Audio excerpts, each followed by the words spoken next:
I literally remember when I was asked by the doctor to help the parents come to terms with the fact that their daughter, the new mother, was going to die. And we didn't give up from our prayers and our hopes. And like here we are almost 20 years later, and it's totally, they're doing great. It's like, thank God. So there's a lot of, great things too. And we don't give up from tefillah and hope. Wearing the kittel for me is like, it becomes very emotional because, I sometimes do taharas and I'm involved with this kind of stuff. And I like sometimes wear it, think to myself, like, this is what I'll be buried in. And I hope it's not anytime soon, but wearing it for me, and it is a reminder also of those things. Like to me, the most important things are, family and community. One of the big challenges we have in our society, especially in American society, is that a lot of people's identity becomes their job. Their work is their identity. I am a doctor. I am a lawyer. That's who I am. Even though we know, who am I? No, I'm a neshama. I'm a Jew. I do Torah mitzvahs. That's what I do. And I also have a job for. So the question is it safe? Is it appropriate to have our whole identity wrapped up in what we do? Especially that question becomes especially acute in light of the possibility that people could in massive lose their jobs. It's very possible that AI is going to take a lot of people's jobs.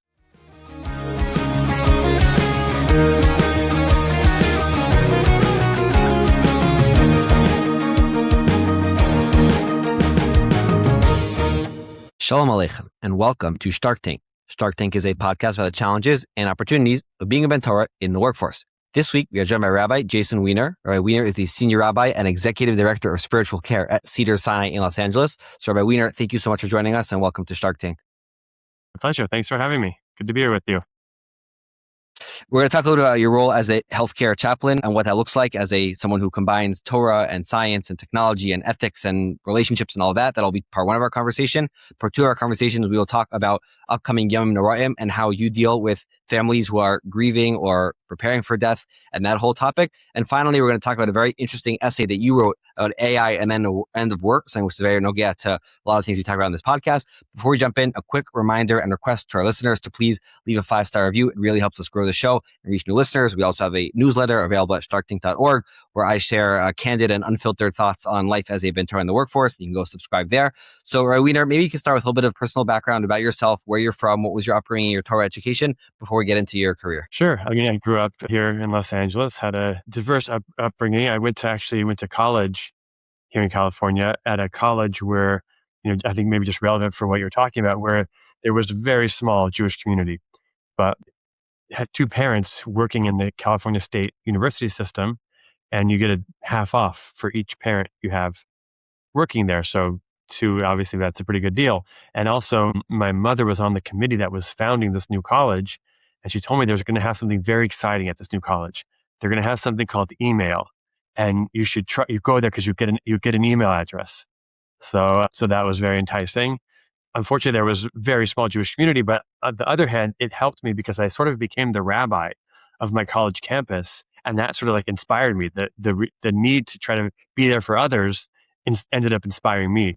So that was really what led me to end up going into Rabbanos. So before that, had you been in yeshiva at all? Were you thinking about Rabbanos before that, or like going to the most secular college ended up leading you to a totally different path that you weren't anticipating? Yeah, I hadn't been thinking about it before, and that's pretty much what led me to it. A lot of my friends there wanted to, were very motivated to try to change the world and make a difference. And I started thinking, like, I also want to make a difference in the world. And I love Judaism and Torah so much. So maybe there's a way that I can utilize that to have an impact. Interesting. And so you had been to yeshiva before university? Like day school, limited, but not like full-time yeshiva. Yeah. So I'm interested to hear like what that transition was like for you when you did flip that switch. But before that, I'm just curious. You said you grew up in LA. You're still living in LA. I live very far from LA, but I have seen things in the news where people claim that California as a state and LA as a city is not under the best of circumstances. So how have you experienced that? Do you still overall view it as a very positive place to live, or are people day to day suffering? Yeah, it's a great place. I love it here. It's a beautiful place. Obviously, it's not Israel, but it was a great place to grow up, and it's still a wonderful place that, it's a huge Jewish community in Los Angeles, and the hospital I work at is a Jewish hospital. So it's really an opportunity to try to make a Kiddush Hashem and bring Jewish values into action.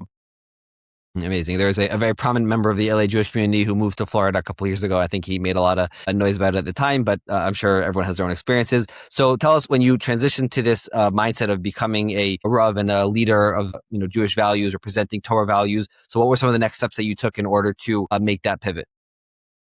Well, so I went to learn, I learned in a number of different yeshivas, both in Israel and in America. This is And after really, university, you decided to go to yeshiva. yeah, exactly. Also, I took a year off during university and went to Israel and learned, and then after university as well. And my goal always was to be a pulpit rabbi, to be working in a shul. And I was initially. After getting smicha, I went to work in a shul, Young Israel Century City here in Los Angeles. And I was assistant rabbi, and that was my plan, to work my way up in the synagogue rabbinate pulpit. But I think Hashem had other plans. We plan and we don't know how things are going to work out, and which doors open and what happens. And there was a rabbi here at Cedars Sinai for 30 years. Truth is, since it opened up, and he was a really wonderful Rav, and he got sick, and he was a member of our shul. And before he even told anyone, he just needed someone to fill in for him. And so I ended up filling in just while we hoped he would get better. Sadly, he battled that illness for a few years, and we still hoped he would come back, but eventually, sadly, he died from that illness. And at that point, I had really fallen in love with the work here, and so I stayed. And so that first step, like that emergency coverage, you jumped in that with no training, some basic training. How did that work? Basically, no training. Yeah, totally unprepared. And it was hard. It was very hard at first, and it was a big challenge. I still remember some of the first cases that I had that I felt totally overwhelmed. But you learn with experience, and then also I got training afterwards on the job. So I would be curious just to hear what some of those early experiences were like for you, and also just maybe to take a half a step back to tell our listeners who maybe are somewhat vaguely familiar with this idea of chaplaincy, healthcare. I guess it's a quasi-rabbinic role, or maybe think about it as a full-time rabbinic role. What is this field? What are its parameters, its definitions, its job descriptions, and what were your sort of early challenges as you jumped in? Yeah, so there's different types of healthcare chaplains, meaning there's healthcare chaplains that are totally interfaith. Whatever their own religion is not really part of their work at all. They're just there for whoever needs them in whatever way they can be, Basher Husham, trying to be non-judgmental and kind of totally there to listen and provide support and encouragement and try to help the person find their own sources of strength. That's a real big part of it. And then there's those who are it's more of like religion specific. Like, let's say oftentimes a priest in a hospital is really just there for Catholic patients and Catholic rituals. And there are some hospitals, mine included, where a Jewish chaplain also is there as the rabbi for the patients, because there's a significant Jewish community. In our hospital, it's also a Jewish hospital. And so there's a need for a rabbi, both for, let's say, the kashrus of the kitchen and Shabbos in the hospital, and kind of like ritual items, the Shabbos elevator, whatever, the mezuzahs, all those aspects. And then for the Jewishness of the hospital, whether that's in terms of policies and holidays and advertising and different events that arise, but then also obviously for the patients. And the patients both have ethical questions, issues that arise that are decision making, and they have to make difficult decisions in challenging times, or that they need someone to talk to or pray with or help them put on tefillin or whatever it might be. So a chaplain's job can be really varied. One of the things I love about it is that every day you don't know what to expect. Every day is different. Some days are totally full of crisis and tragedies. There's days where there's celebrations. Most days have both, supporting, staff and patients, and sometimes very urgent. Sometimes it's a lot of follow-up from previous encounters. So it's always, always changing, always dynamic, and always, hopefully an opportunity to make a Kiddush Hashem and to help people. So can you take us back to some of those early experiences that you realized, like, wow, this is a very challenging field and that's really overwhelming, before you sort of started to get the experience under your belt? What were the biggest shocks when you started? Well, I mean, it's a challenge, experiencing so much death. Every day, chaplains, part of our job is seeing people die, being with families when a loved one dies. Sometimes that even includes, children, young people, or especially tragic circumstances, traumas. I remember my first day as a chaplain. I think I mentioned that a minute ago to you, that I remember some of my first visits. I mean, sometimes it's not just about death and end of life. Sometimes it's people receiving new diagnoses that are very shocking, and they need someone to help them process and cope. My first day I walked in here, there was a patient in our psych unit who was a high school teacher, and he had told one of his students who was putting on makeup in this class, he told her, if you would only spend half the time on your studies that you do on your makeup, maybe one day you'd amount to something, in a very condescending way. And that night she took her life.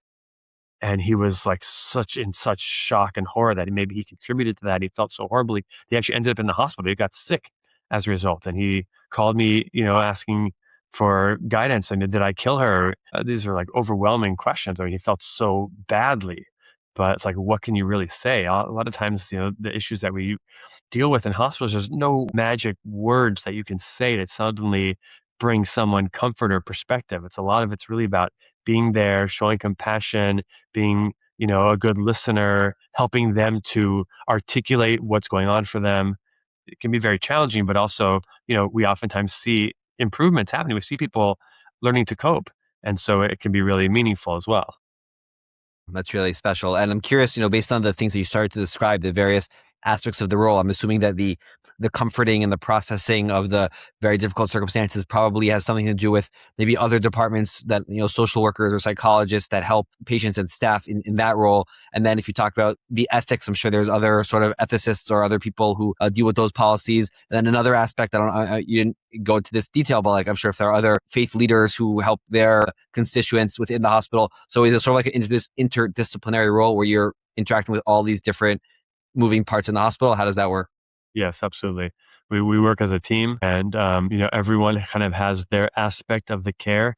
Sometimes we call it whole person care. I like to see it as refuas hanefesh. Just like when we say in the Mishnah Berach, refuas hanefesh and refuas haguf. And interestingly, we say refuas hanefesh first.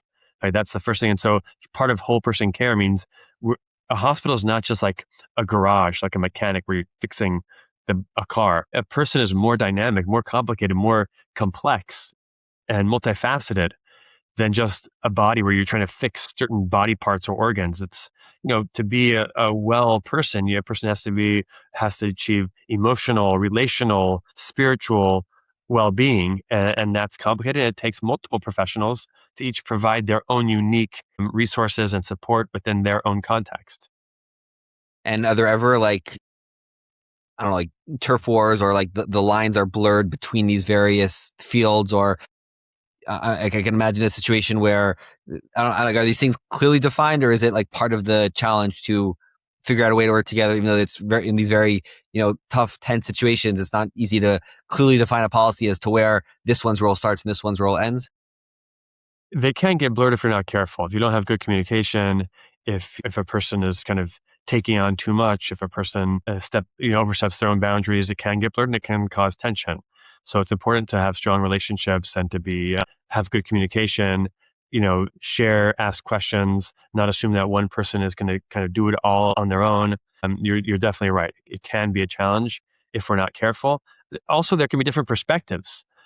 Let's say we're caring for a patient that sees the world in one way, and maybe that might be something that us as religious clergy, we share that perspective about the world so we can see it. So other staff might become judgmental or not see the world in the same way. And so a lot of our job then becomes sort of translating their perspective to the staff and helping them understand where this patient's coming from and why they might be making some of the decisions that they're making, which might seem, strange or inappropriate to the staff.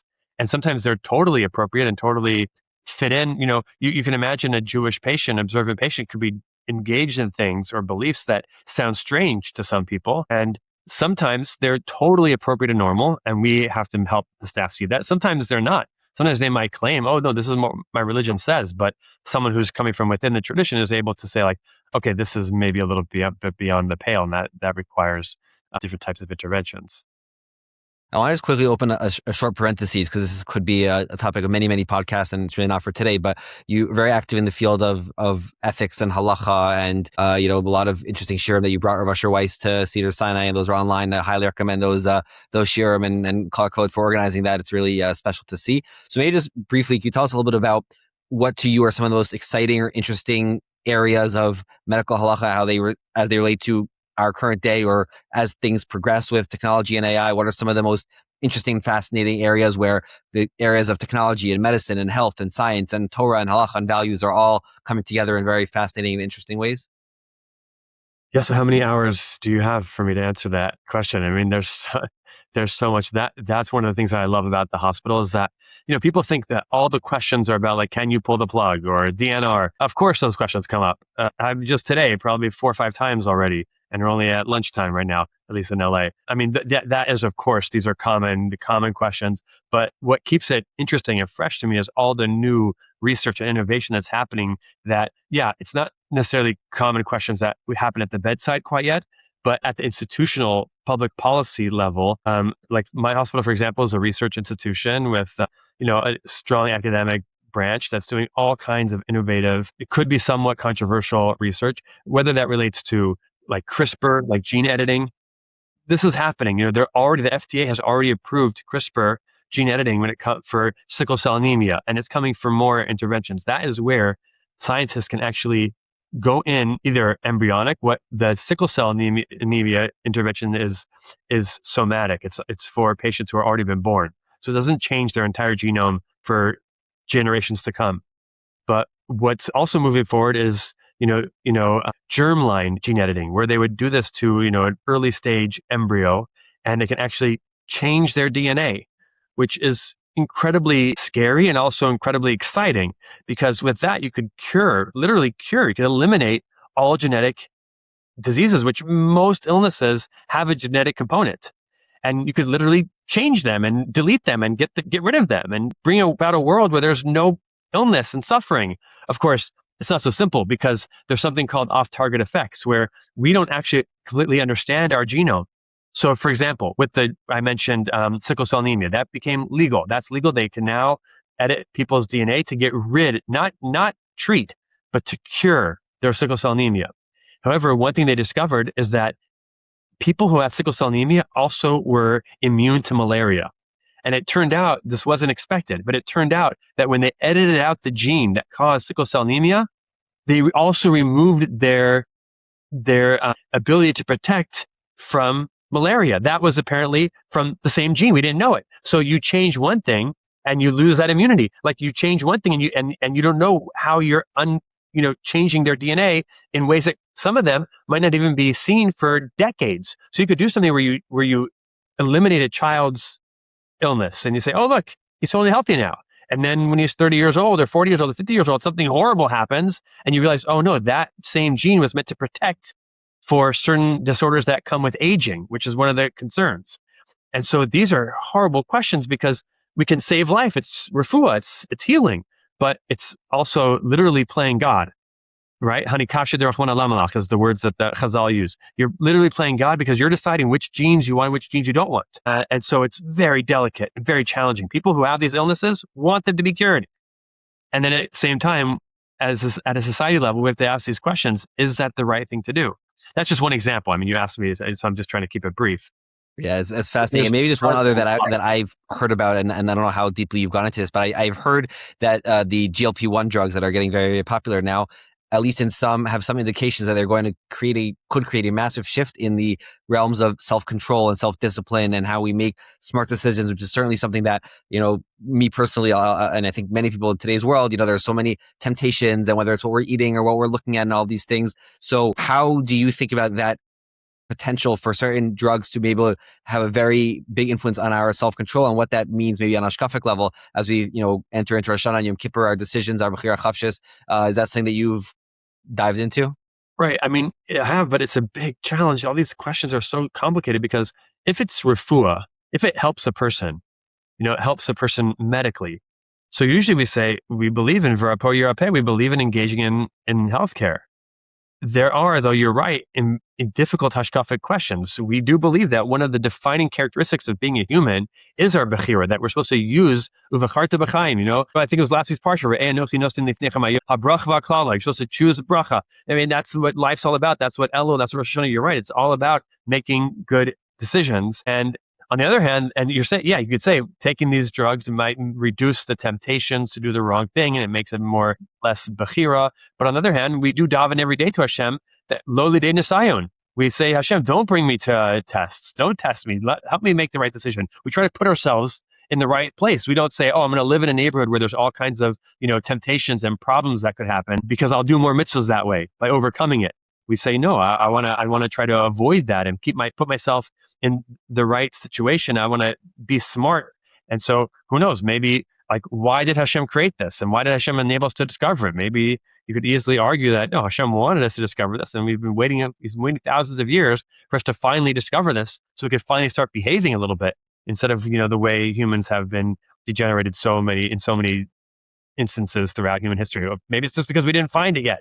So it's really hard to know. We don't know why Hashem does what Hashem does, but you could really assume that if it really helps the person do less Averas, it's hard to say that's a bad thing. Well, that's a very, something I thought about a little bit, and I think a lot more to unpack there, but we'll leave that for now, and we'll head back to our planned route on this journey that we're going on today. So we said that we're going to talk a little bit about your role, which you alluded to before, as a chaplain, witnessing and encountering death on a regular basis.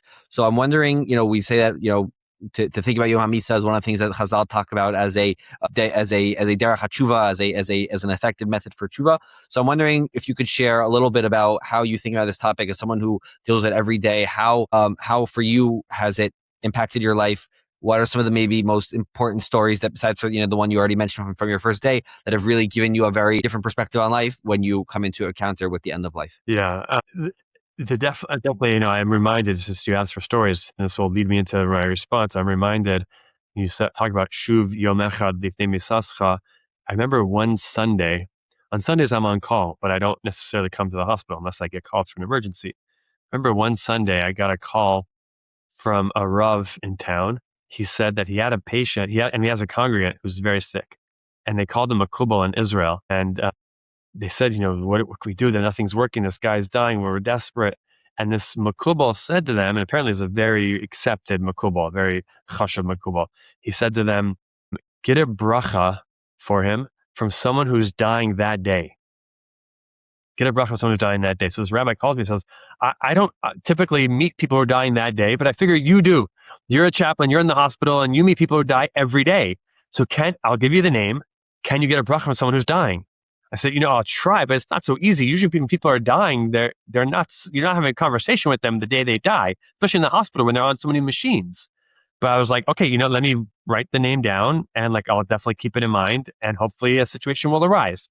And the crazy thing was, literally a few minutes later, I get a call from the hospital. I even remember where I was. It's a little weird, but I get a call from the hospital, and I was pretty close to the hospital. I was in my car, and there was someone dying who requested a rabbi. So I'll be right there. I turned the car. I ended up in the hospital.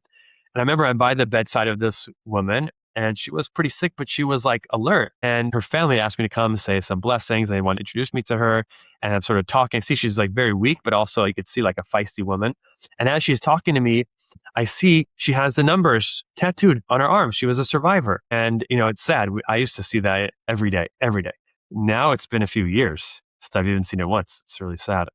But anyways, she has a tattoo. So my minhag always has been that when a person with a tattoo, a survivor of the camps, asks me for a bracha, I always say, no, I want a bracha from you. Your bracha is much more powerful, what you've been through. And so I started saying to her, her family was like, can you give her a bracha? I was like, no, I want a bracha for her. And then all of a sudden it hit me. I just got that call. I said, oh, so she gives me a bracha. And I said, can you also give a bracha? And I said the name of the individual. She says the name. And then she said the bracha, whatever. That was it. And then that night she died. So it was Yom Echad Lifnei Misascha.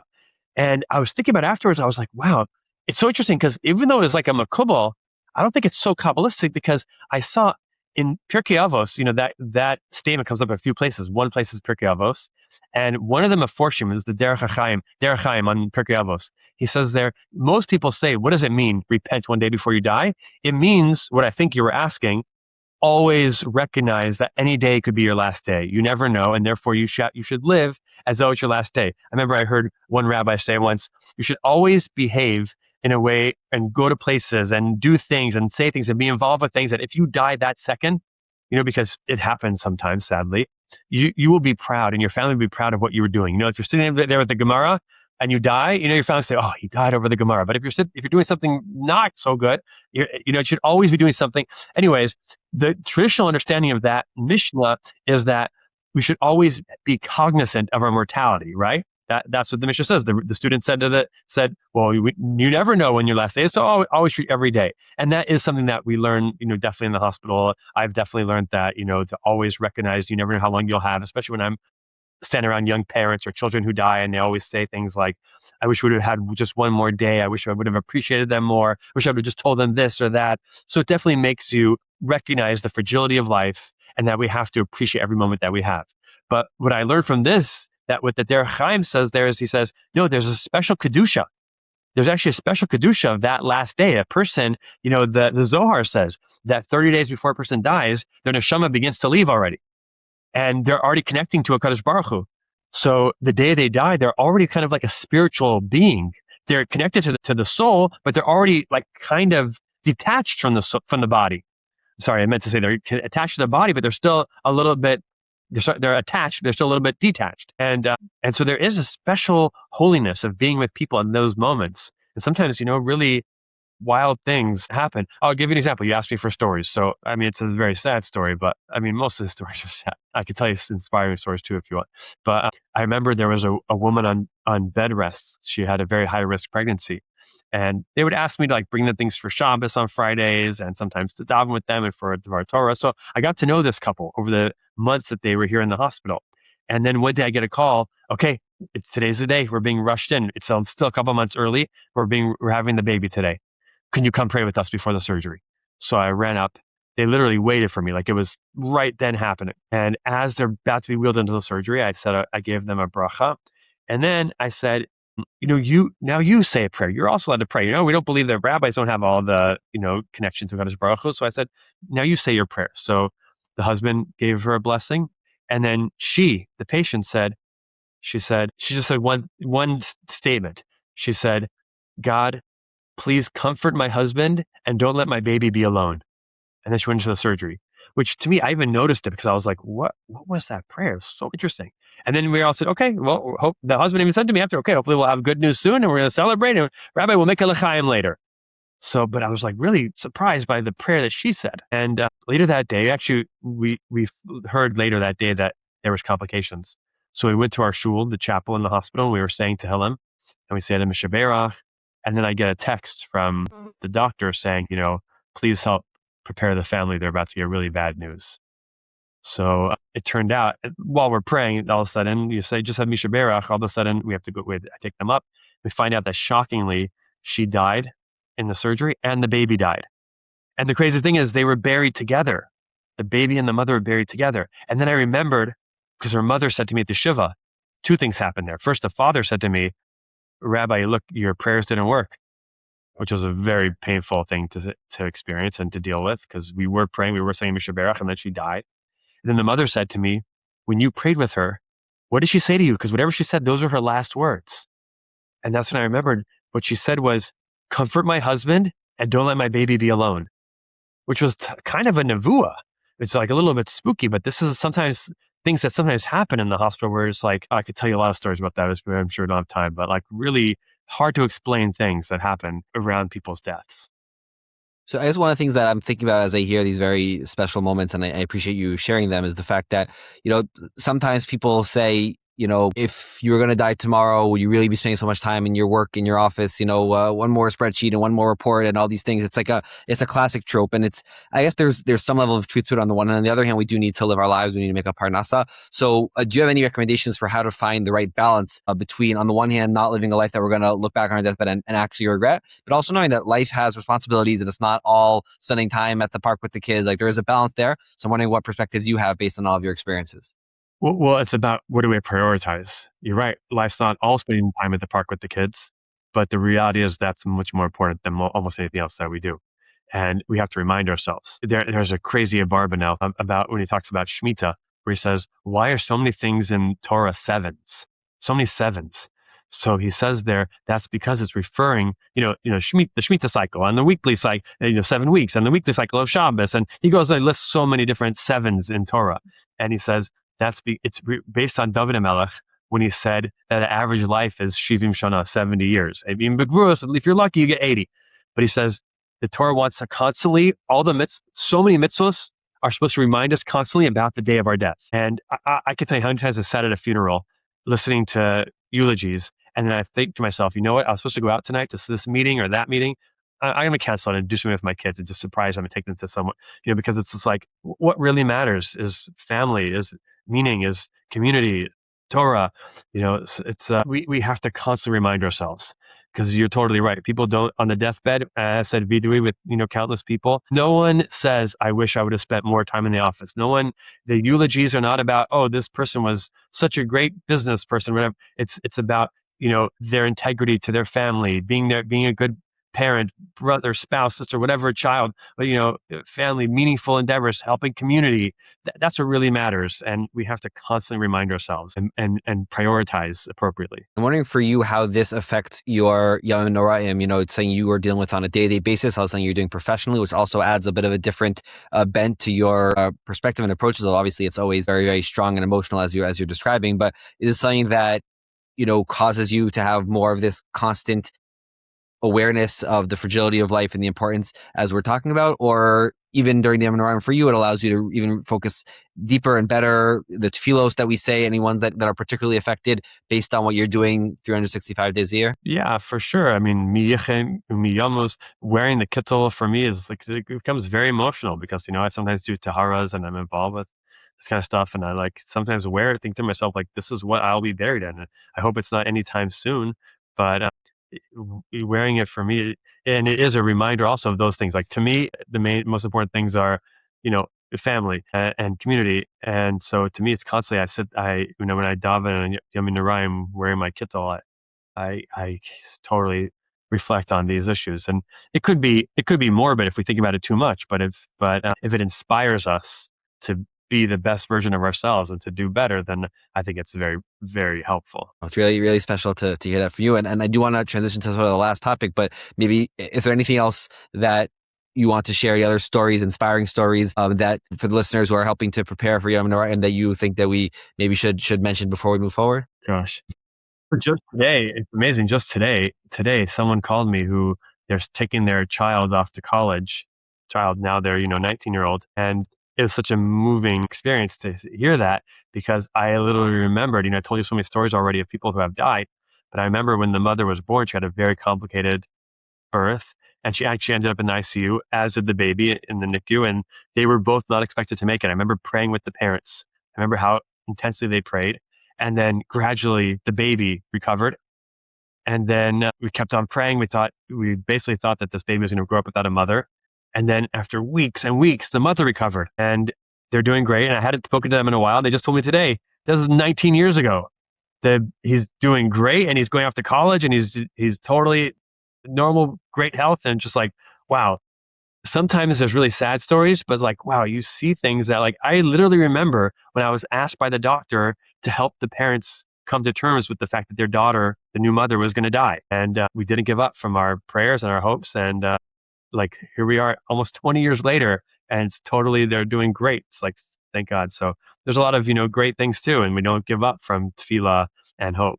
Okay, that is beautiful. Perfect story to wrap up that difficult part of the conversation, a necessary one, but it's a perfect ending. So thank you for sharing that story fresh off the press. So finally, you wrote a very interesting article for Tradition about AI and the end of work, and I want to get to that for a few minutes. But even before that, it's not really one of the many things that you deal with on a day-to-day basis that we've talked about, whether it's ethics and halacha and the kashrus and the mezuzahs and all those things, none of them really have to do with how we're going to think about work in the age of AI and the possibility of mass unemployment. So I'm curious, first of all, how you got into this topic, and then we'll talk about some of the things that you wrote.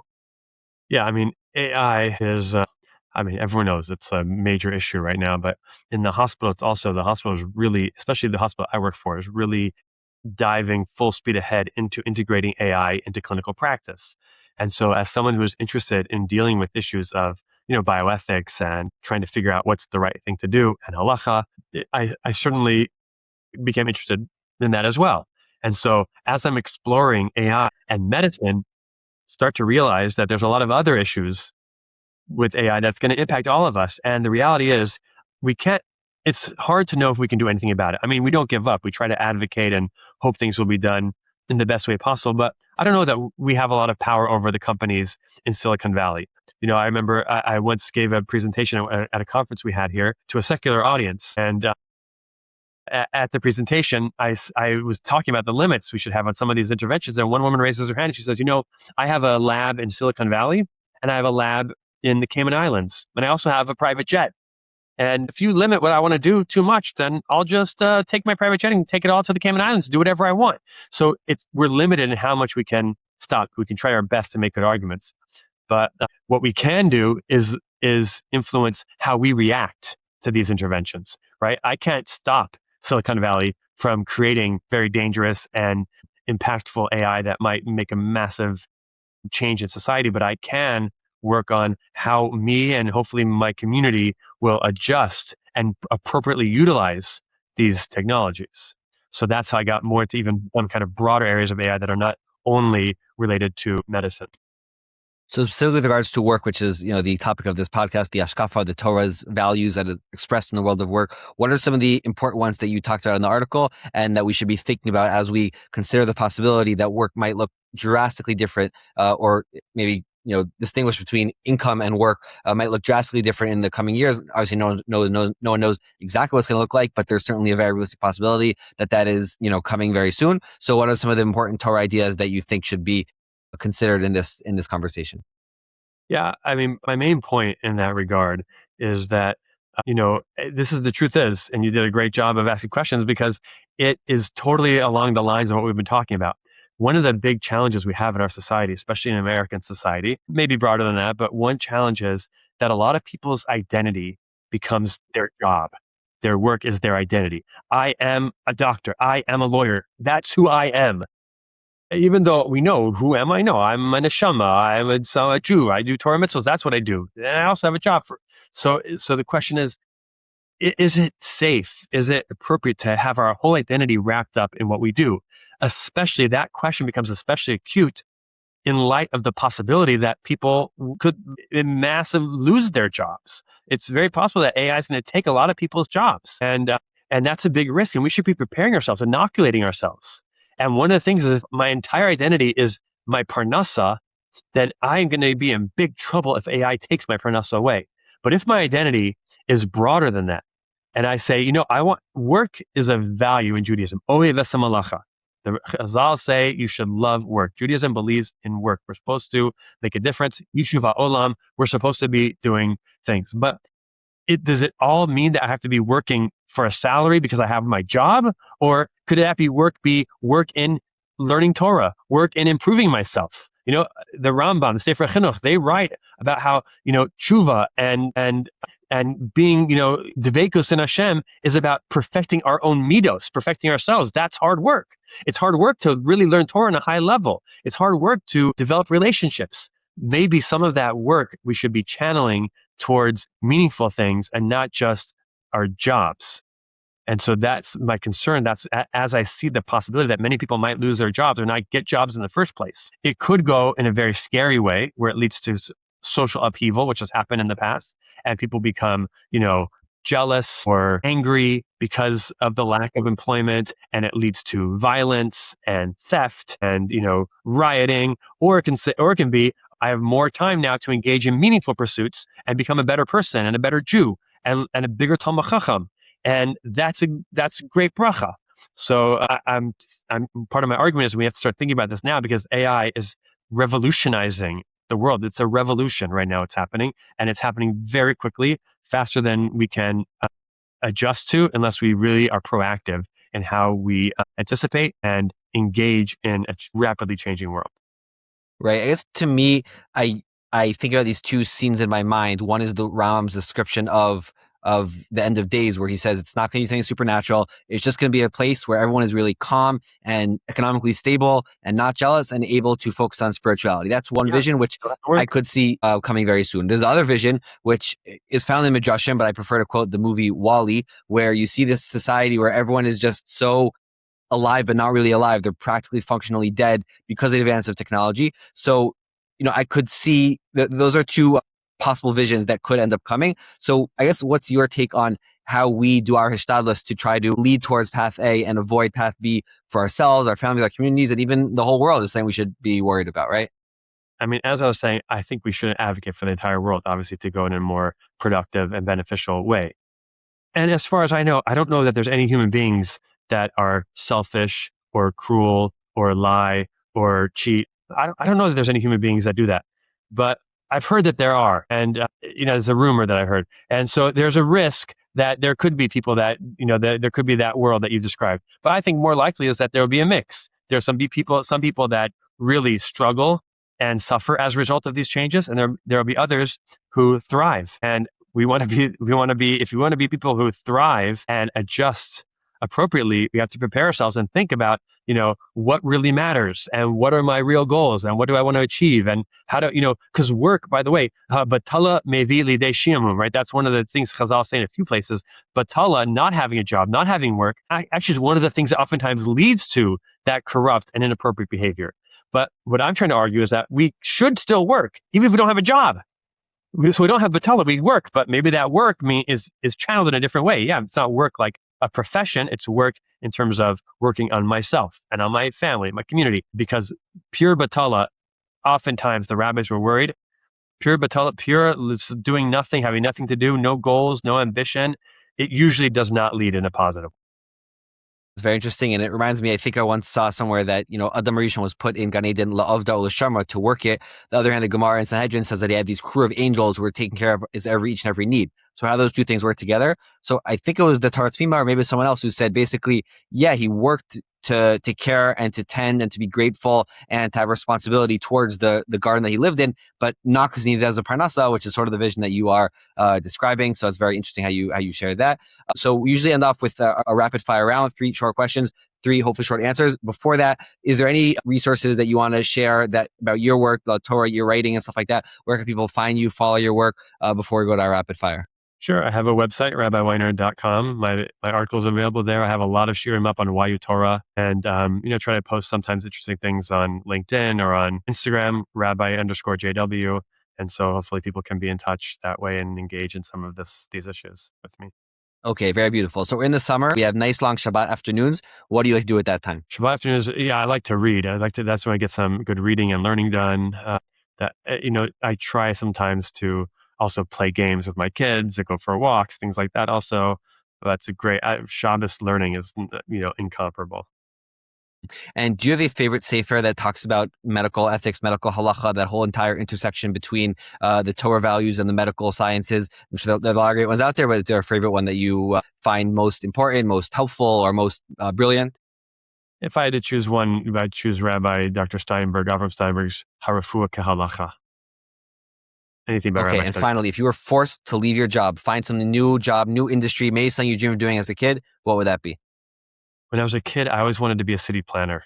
And it's still something that fascinates me when I see like how cities work and how they could be improved and function. It's always interesting to me. Beautiful. It's very interesting. It's funny because one of my very early career discussions with a very good mentor of mine, I don't know if he wants his name mentioned on the show, he made that same comment as well. So it's very interesting how you say that. And I also was interested by mass transit and buses and trains, stuff like that. Is also something which interests me as well. So Weiner, thank you so much for sharing these very interesting perspectives, stories, insights as we help prepare for Rosh Hashanah and Yom Kippur. Thank you so much. I'm wishing you, your family, your patients, your kehila, Gmar Chasima Tova, Ksiva Chasima Tova, and everyone should have a great new year. Pleasure. Thank you. Ksiva Chasima Tova. Okay, thank you so much.